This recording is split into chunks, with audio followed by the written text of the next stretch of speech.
If you follow me on Instagram, you will have seen me make a massive pot of meat sauce, yeah, pasta sauce. And you know, the reason why I make a massive pot, first of all, you're already putting the work into it. You may as well make a lot. And the rest of it, and this is what happens, I put them into containers and I freeze them.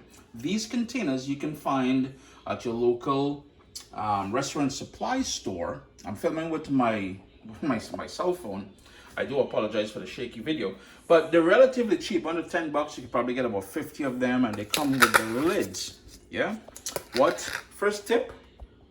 Well, the first tip was make quite a bit and put it in the freezer, and then you can thaw it out and always have your meat sauce ready for you. The other tip is once you're freezing it, leave about a centimeter space from the bottom of the lid, because once it freezes, it's going to have that curve and it's going to push up.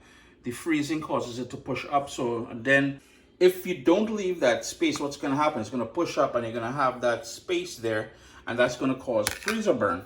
The other thing, the other tip, once you put the lid on there, what I like doing, although they're cheap, I reuse them. I wash them and I reuse them. So I put a piece of masking tape on the lid, and I put what it is and the date I made it, or the date I put it into the freezer.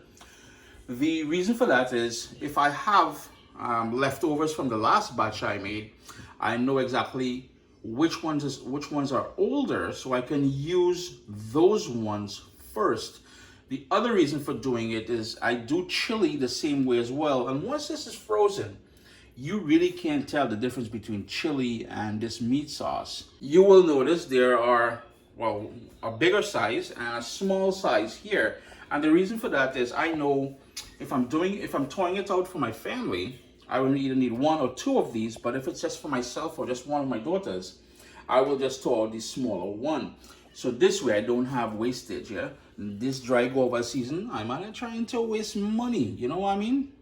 Basically, all you would do then is just take it out of the freezer the night before, the morning before you go to work, leave it on the counter or in the fridge. Well, yeah, on the counter is fine, I would think, and it would naturally thaw. Then you would just put it into a saucepan, add about 4 or 5 tablespoons of water, bring it up to a boil, just simmer it down there for about a minute or two until everything is nice and warm and cozy and thing.